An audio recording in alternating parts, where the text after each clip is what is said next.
अ, मोहर्ली गेटमधून आमची ही जी सफारी चालू झाली होती.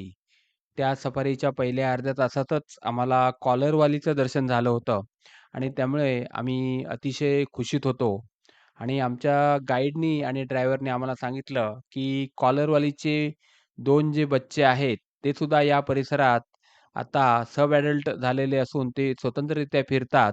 त्यामुळं ते सुद्धा आपल्याला खात्रीने दिसतील, अशी खात्री त्यांनी ड्रायव्हर आणि गाईडनी व्यक्त केल्यामुळं आमची उत्सुकता अजून वाढलेली होती आणि त्यामुळं आम्ही तिथून पुढच्या प्रवासाला निघालो. तिलिया लेकपासून काही अंतरावरच आल्यानंतर आम्हाला तिथे काही जिप्सी उभ्या राहिलेल्या दिसल्या आणि आम्हाला वाटलं, की आता इथे काहीतरी निश्चितच आम्हाला चांगलं पाहायला मिळणार आहे आणि झालं तसंच आणि त्या जाळीमधून एक वाघीण बाहेर पडली. हेच ते कॉलरवालीचे सब अडल्ट कप आणि हळू-हळू रोड क्रॉस करून आमच्यासमोर एक जिप्सी होती. त्या जिप्सीला क्रॉस करून ती पाणवठ्याकडे जायला निघाली. अतिशय रुबाबदार, डौलदार चालीने हा कॉलरवालीचा बच्चा किंवा ही बछडी होती, ती आमच्या समोरूनच पाणवठ्याकडे जायला निघाली.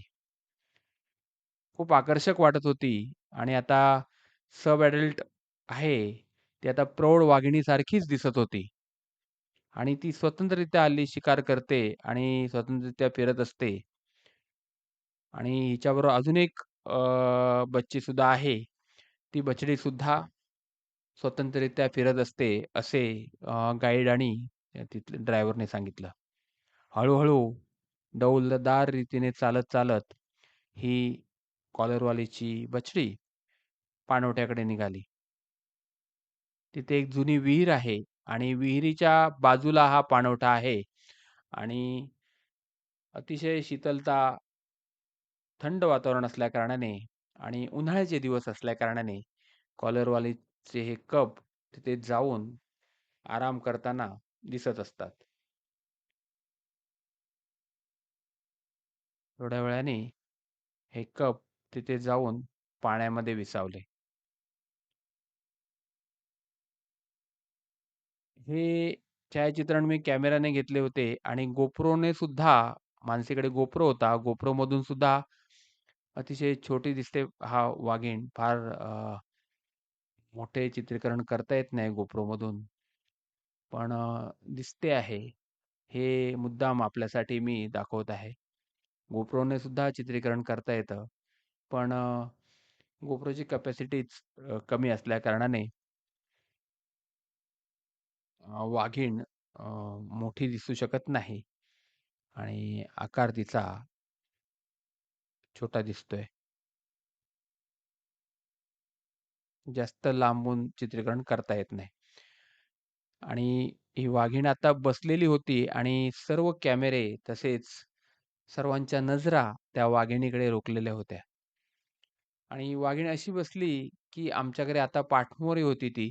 त्याच्यामुळं अनेक लोकांचा हिरमोड होत होता. अ, आपल्याला माहिती आहे वाघीण किंवा वाघ हा अतिशय आळशी प्राणी आहे आणि जेव्हा तो पाण्यात बसतो किंवा एका ठिकाणी बसतो, तो तासनतास तिथे बसून राहू शकतो. त्याच्यामुळं आता कधी उठेल याची शंकाच सर्वांना होती.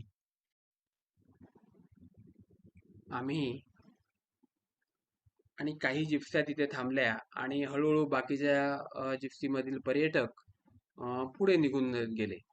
कारण आता ही वाघीण उठेल की नाही ही सर्वांनाच शंका होती. ही जी वाघीण बसलेली होती त्या बाजूला एक जुनी विहीर आहे, ओल्ड वेल आणि ती तिचा इतिहास असा आहे, की खाण कामगार तिकडे मोठ्या प्रमाणात असायचे. तिथे दगडी कोळशाच्या खाणी होत्या आणि खाण कामगारांना पाणी पिण्यासाठी आणि तसेच दगडी कोळशाच्या निर्मितीसाठी या विहिरीचा वापर व्हायचा.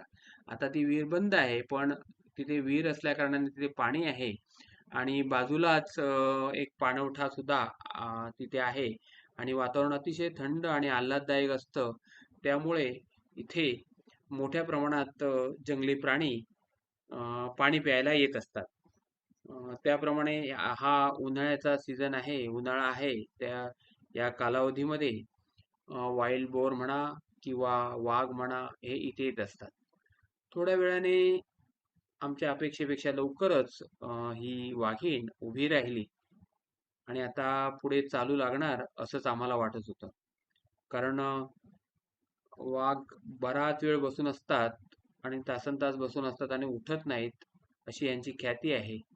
पण एक 15-20 मिनिटातच ही वाघीण उभी राहिली आणि जे मोजके पर्यटक आम्ही तिथे उपस्थित होतो, त्यांना या वाघिणीचं सुंदर चित्रीकरण करता आलं.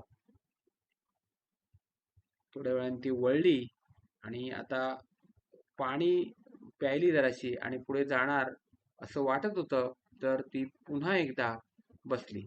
पण आता मात्र ती आमच्याकडे चेहरा करून बसली होती आणि आम्हाला सांगत होती, तुम्हाला जर फोटो घ्यायचे तर घ्या आता फोटो माझे. फुल हेड ऑन बसलेली होती आणि त्यामुळं तिथे जे उपस्थित पर्यटक होते, त्या पर्यटकांना खूपच आनंद झालेला दिसला.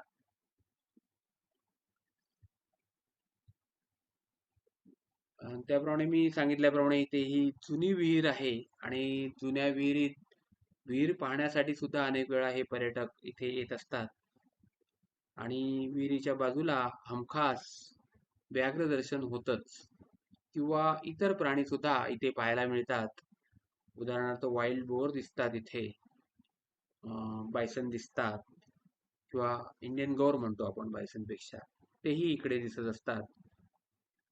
स्पॉटेड डिअर्स, काळविट हे या पाणवठ्याकडे नेहमी येत असतात.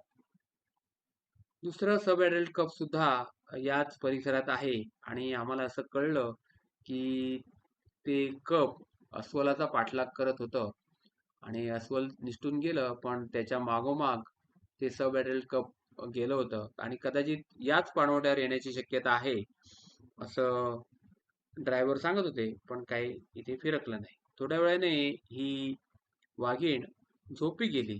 त्याच्यामुळं त्यानंतर मात्र आम्ही असं ठरवलं की आता इथून निघून जायचं आणि हळूहळू सफारीची वेळ सुद्धा संपत आलेली होती आणि एक अतिशय यशस्वी सफारी आज आमची झालेली होती.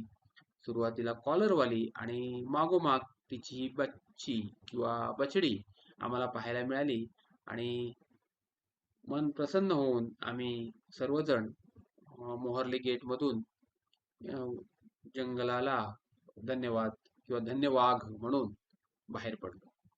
अशा प्रकारे ही मोहर्लीची सफारी अतिशय यशस्वी ठरली. अं, यानंतर दुपारची माझी सफारी अगरधारी गेटची आहे.